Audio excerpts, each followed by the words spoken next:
Angie Dickinson, born Angeline Brown on September 30, 1931, in Culm, North Dakota, has openly admitted that she still refuses to watch the 1959 Western classic, Rio Bravo. This film marked a major turning point in her career, yet despite its iconic status and beloved place in the hearts of countless fans, Dickinson harbors deeply personal and emotional reasons for avoiding it. Her reluctance stems not only from self-criticism about her youthful performance, but also from the lasting memories it evokes, especially those involving her co-star, teen idol Ricky Nelson. Raised in a modest household, Angie was the second of four daughters born to Frederica and Leo Henry Brown. Her father, a small-town newspaper publisher, moved the family to Burbank, California when Angie was 10 years old, seeking greater opportunities during the Great Depression. This pivotal relocation opened the door for Angie to eventually enter the world of entertainment, though that path wasn't immediately apparent. Dickinson's early years were marked by academic focus and an interest in writing, inspired by her father's profession. After graduating from Beller and Jefferson High School in Burbank, she went on to study at Glendale Community College and later earned a business degree from Immaculate Heart College in Los Angeles.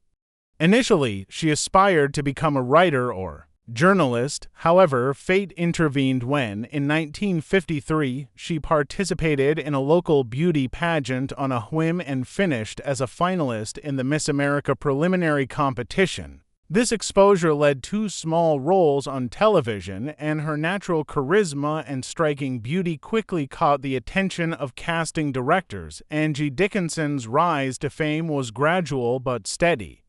She made her film debut in 1954 in the Warner Brothers crime drama Lucky Me and went on to appear in a series of westerns, which became her early trademark. She frequently played strong, independent female characters who defied the damsel in distress stereotype.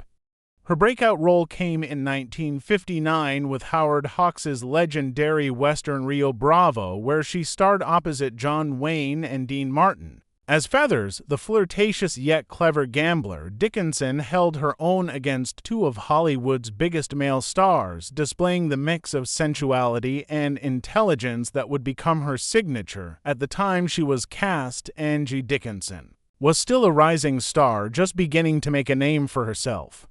She had already racked up several supporting roles on television and in B-movies, but Rio Bravo marked her first major role opposite screen titans. For a young actress still finding her footing, sharing the screen with such iconic names was as daunting as it was exhilarating.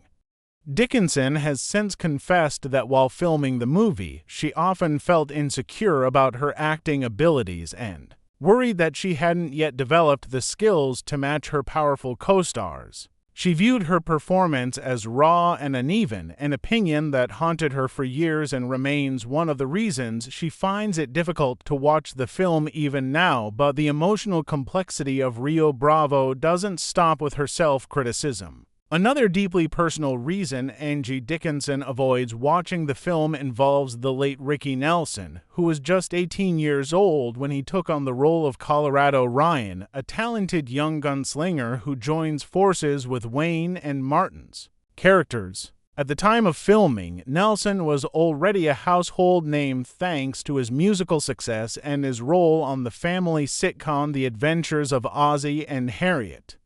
Despite the age difference, Dickinson was in her late 20s. They developed a warm and sincere camaraderie on set, bonded by the shared experience of working on a high-pressure, big-budget Hollywood production. Over the years, Dickinson has spoken with tenderness and nostalgia about Ricky Nelson, often referring to him as a kind, gentle soul whose quiet charm and natural talent made him a joy to be around.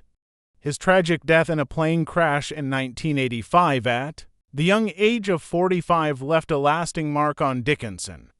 Watching Rio Bravo would mean revisiting the face and voice of a young man frozen in time, someone she remembers not just as a co-star but as a bright light who left the world far too soon. For Dickinson, the pain of that loss lingers, making it emotionally overwhelming to see Nelson again in the bloom of youth. Full of promise and innocence, throughout the 1960s and 1970s, Angie Dickinson solidified her position as a leading lady in both film and television. She appeared in a range of genres, from the psychological thriller The Killer's 1964 to the stylish heist film Ocean's 11 1960. Alongside Frank Sinatra and the Rat Pack, she developed a close friendship with Sinatra, which only fueled her mystique. As a glamorous figure moving seamlessly through both Hollywood and elite social circles. Yet, despite her beauty and star power, Dickinson was never just eye candy. Directors appreciated her emotional range, while audiences admired her depth and vulnerability on screen. Her most enduring and groundbreaking role came in 1974 when she was cast as Sergeant Suzanne Pepper Anderson in the television drama Police Woman. The show, which ran until 1978, was revolutionary for its time, featuring a woman in a serious law enforcement role, something rarely seen on television. At that point, Dickinson's portrayal of the tough yet compassionate detective earned her critical acclaim, a Golden Globe Award, and multiple Emmy nominations.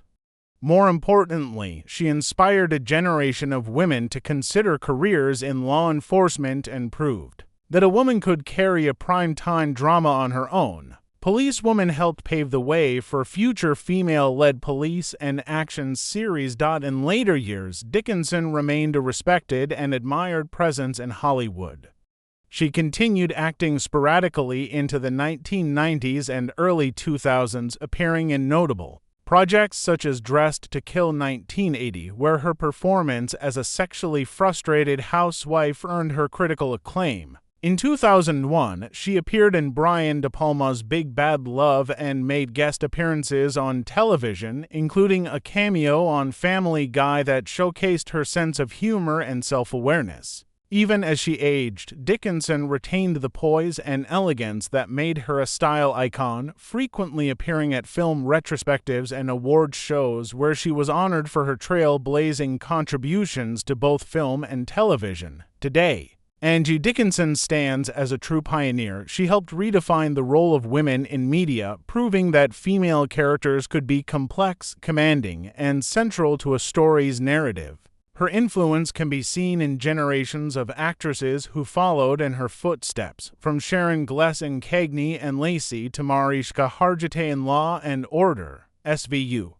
She is a reminder that beauty and brains are not mutually exclusive and that lasting success is built on more than just good looks. It's about talent, versatility, and the courage to take on roles that challenge convention. Angie Dickinson was first married to Gene Dickinson, a college football player, in 1952. Their marriage began when Angie was just starting to gain traction in Hollywood, and Gene later transitioned from sports to a career in the electronics business. Though they presented a glamorous young couple in the early 1950s, their relationship faced challenges as Dickinson's fame began to rise rapidly.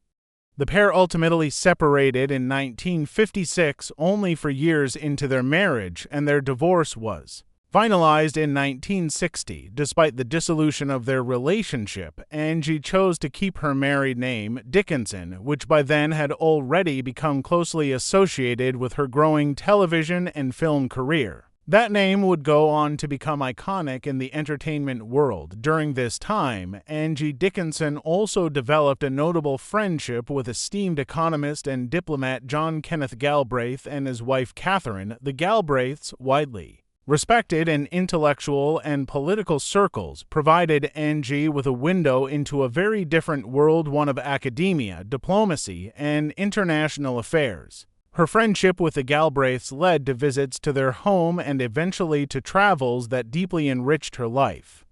Most significantly, Dickinson accompanied the Galbraiths on various occasions while John served as the United States ambassador to India from 1961 to 1963 under President John F. Kennedy.